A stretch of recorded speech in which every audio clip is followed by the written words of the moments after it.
नमस्कार. मी मोहन चितळे. महाराष्ट्राच्या विधानसभेच्या इलेक्शनच्या बद्दल तुमच्याशी हितगुज साधायला आलेलो आहे. आज रविवार, बुधवारी विधानसभेचं निवडणूक आहे. मागच्या व्हिडिओमध्ये मी सांगितलं होतं की काय काय घडामोडी ह्या 4 दिवसात झालेल्या आहेत, त्या घडामोडीचं विश्लेषण करावं म्हणून मी तुमच्यासमोर आहे. माझा व्हिडिओ सुरू करण्याच्या अगोदर एक खुशखबरी तुम्हाला मी द्यायला इच्छितो. कुठलंही न्यूज चॅनल म्हणा, मराठी न्यूज चॅनल म्हणा, हिंदी न्यूज चॅनल म्हणा किंवा इंग्लिश न्यूज चॅनलमध्ये शिवाय 2 अशा एजन्सीज आहेत, त्यांनी ओपिनियन पोल काढलेलं की बुवा एवढं इतकं असं होईल. एक ओपिनियन पोल काँग्रेसच्या म्हणजे आघाडीच्या फेवरमध्ये आहे, एक ओपिनियन पोल महायुतीच्या फेवरमध्ये आहे. पण गेल्या 3 दिवसात जे महाराष्ट्रामध्ये घडलेलं आहे, त्या 3 दिवसाच्या महाराष्ट्राच्या ज्या डेव्हलपमेंट झालेल्या आहेत त्याच्या बळावर मी सांगू शकतो की despite all odds unprecedented one sided election ही महायुतीच्या मार्गाला लागलेली आहे. आणि 23 तारखेला आश्चर्यकारक परिणाम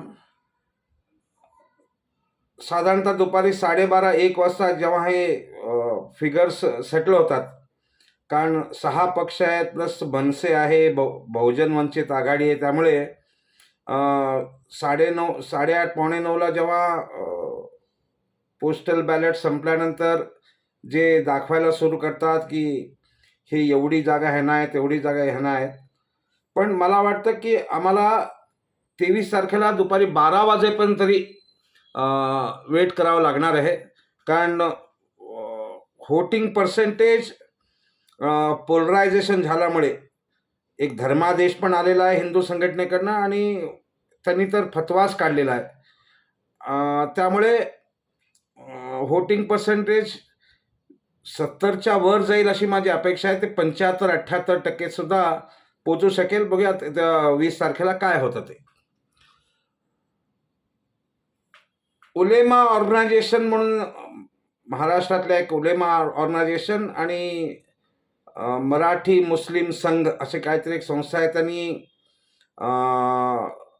तुतारीच्या चिन्हाच्या NCPच्या शरद पवारांच्याकडे, काँग्रेसकडे आणि जनाब उद्धव ठाकरेंच्याकडे विनंती केली होती. अशी 17 डिमांड त्यांनी काहीतरी केलेली आहेत.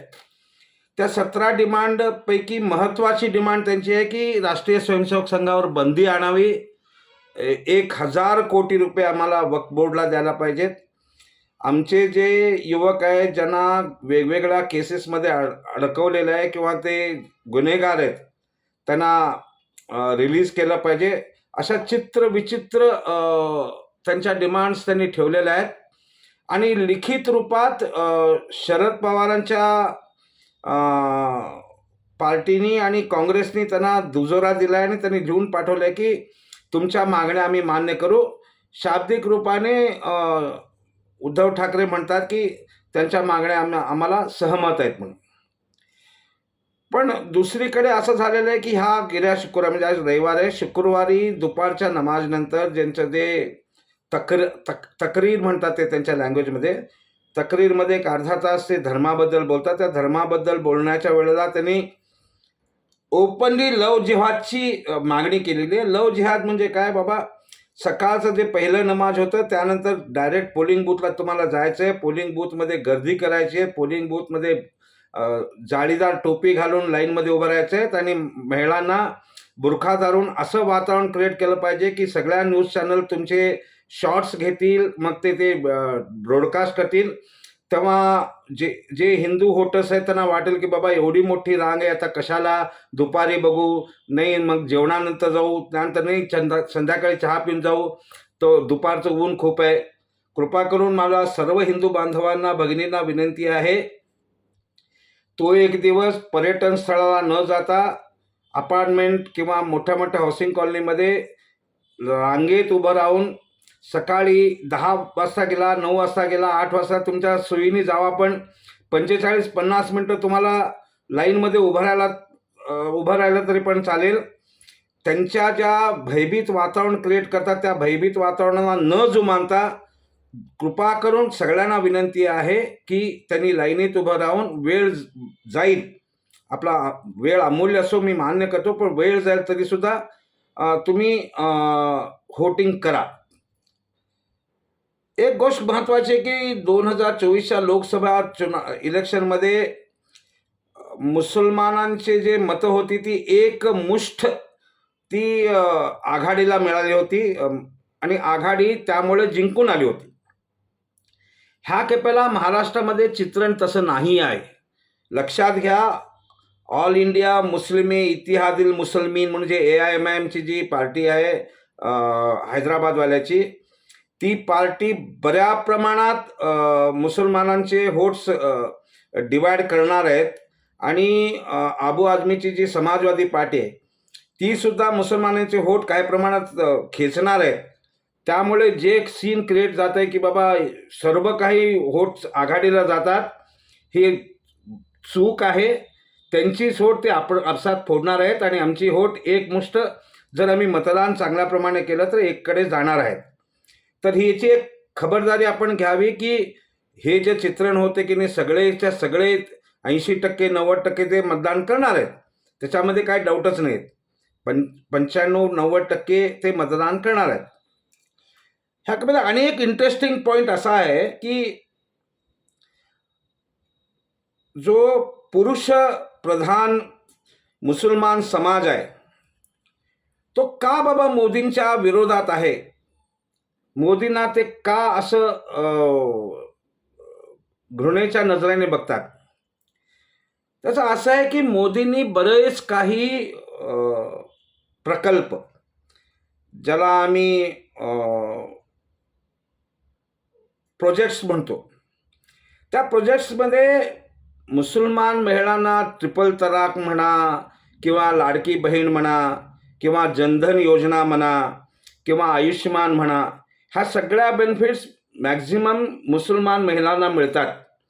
त्यामुळे घरामध्ये त्यांच्या अकाउंटमध्ये पैसे जातात हे मुसलमान पुरुषांना आवडत नाही आणि त्याच्यासाठी ते मोदींना विरोध करतात. पण ह्याचं म्हणणं हे नाही की बाबा मी म्हणतो की ते मुसलमान सगळ्या महिला BJPला किंवा शिंदे शिवसेनेला किंवा अजित पवारच्या NCPला घालतील.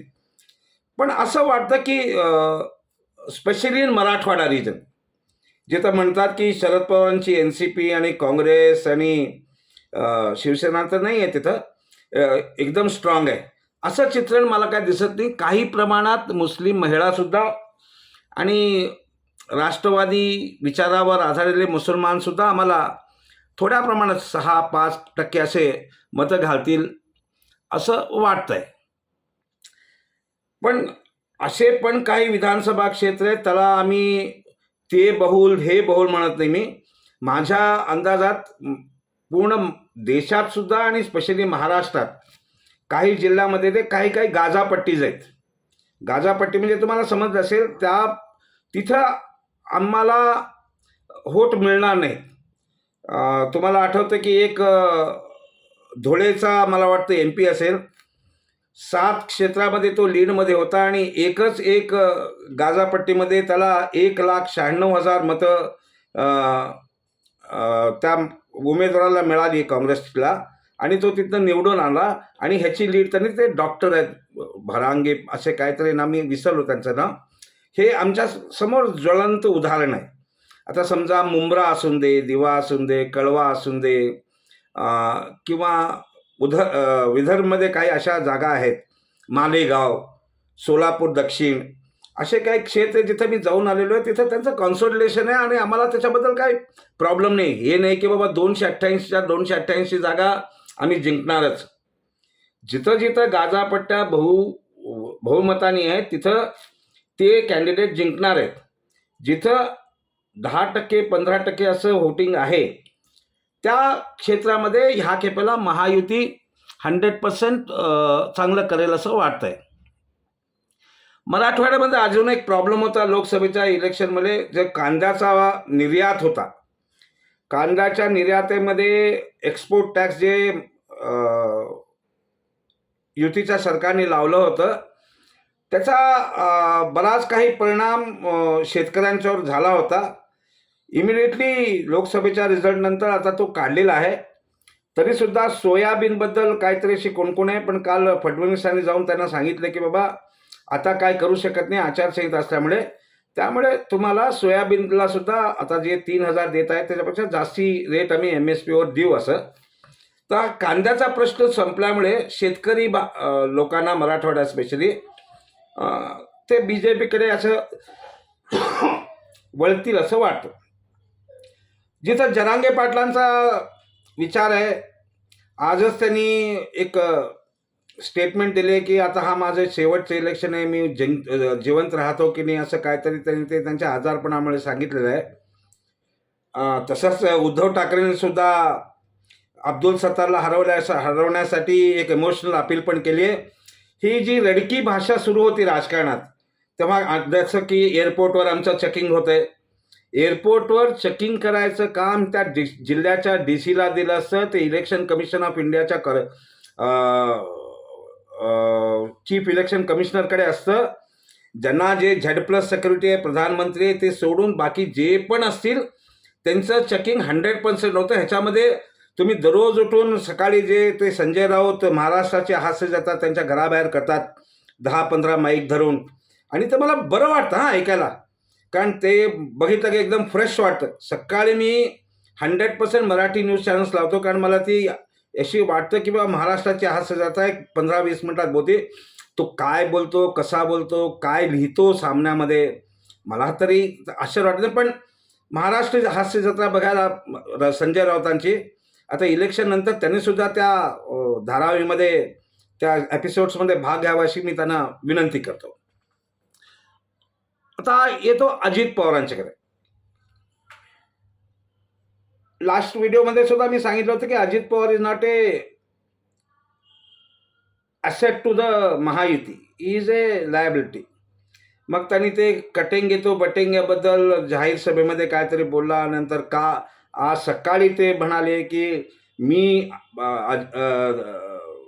ह्यांना साहेबांना सोडलं नव्हतं, म्हणजे शरद पवारांना सोडलं नव्हतं, पण मला असं आमच्या आमदारांनी म्हटलं की सरकारमध्ये असले तर क्षेत्रातली कामं होतील, म्हणून सगळ्यांच्या सही केल्यानंतर मी तो प्रस्ताव ठेवला होता, पण साहेबांनी मांडला नाही म्हणून आम्ही गेलो.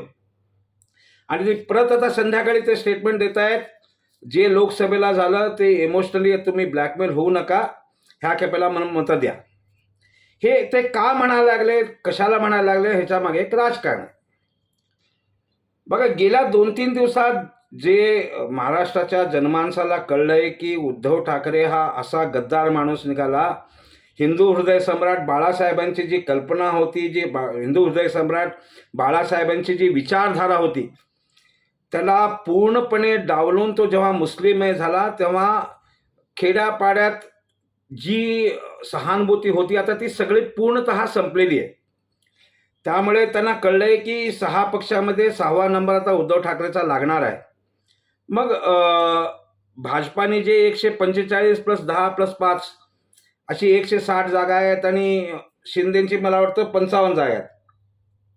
जर समजा 120 जागा 125 जागा असं दिसतंय मला, नक्की दिसतंय, म्हणजे ह्याच्याबद्दल काय डाऊट नाही. 120 ते 125 जागा भाजपा स्वबळावर जिंकून, जर 25 जागा तरी सुद्धा शिंदेनी जिंकल्या ठाण्यामध्ये आणि आपल्या कोकणमध्ये, तर आणि पुण्याच्या 21 जागेमध्ये पुणे जिल्ह्यामध्ये आमचा परफॉर्मन्स 100% आहे, त्याला काही डाऊटच नाही. ठाणे जिल्ह्यामध्ये पण आहे.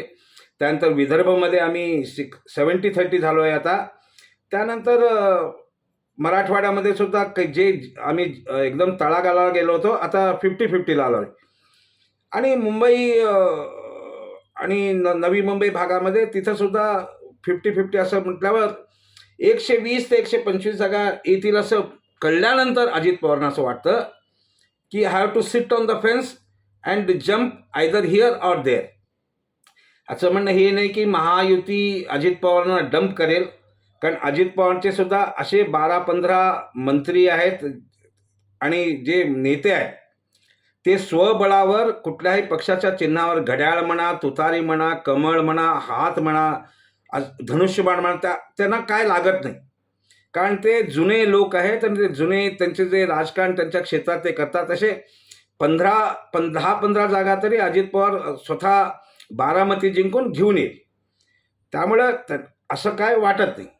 त्यामुळं अजित पवारांचं हे राजकारण असं चालतच राहणार. पण अजित पवारांना कळून आलं आहे की बाबा आता आम्ही असं काहीतरी करावं.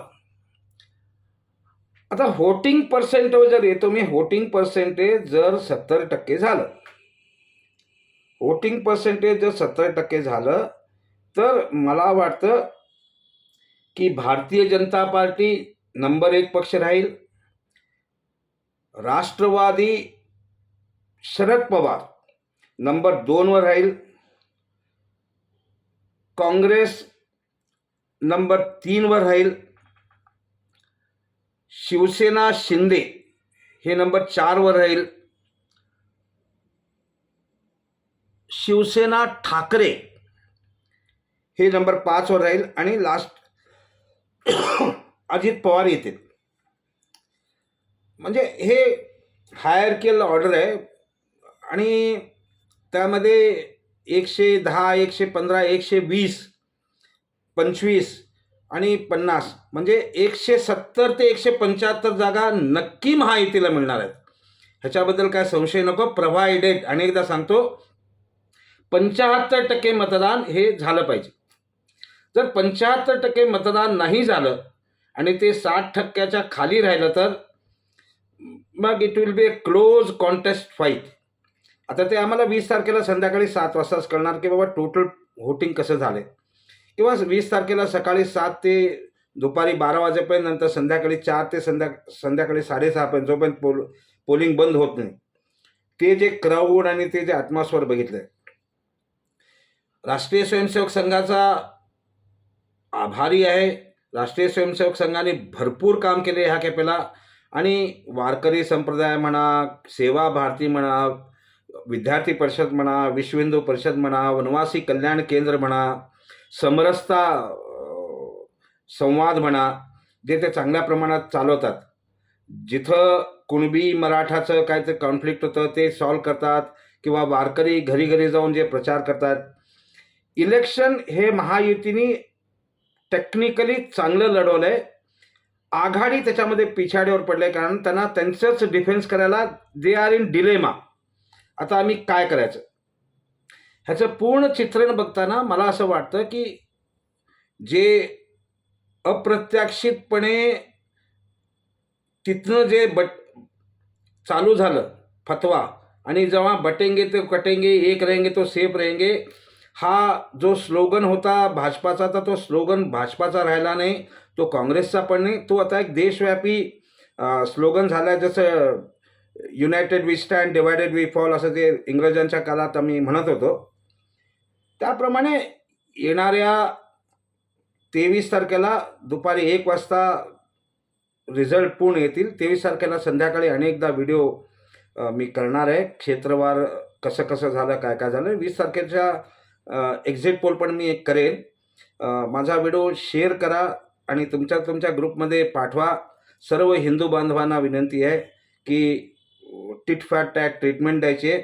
तुमचे जेवढे ग्रुप्स असतील त्या सगळ्या ग्रुपमध्ये तुम्ही कृपा करून शेअर करा.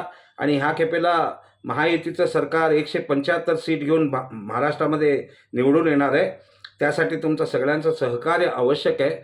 त्यासाठी मदत करा ही माझी नम्र विनंती आहे. धन्यवाद.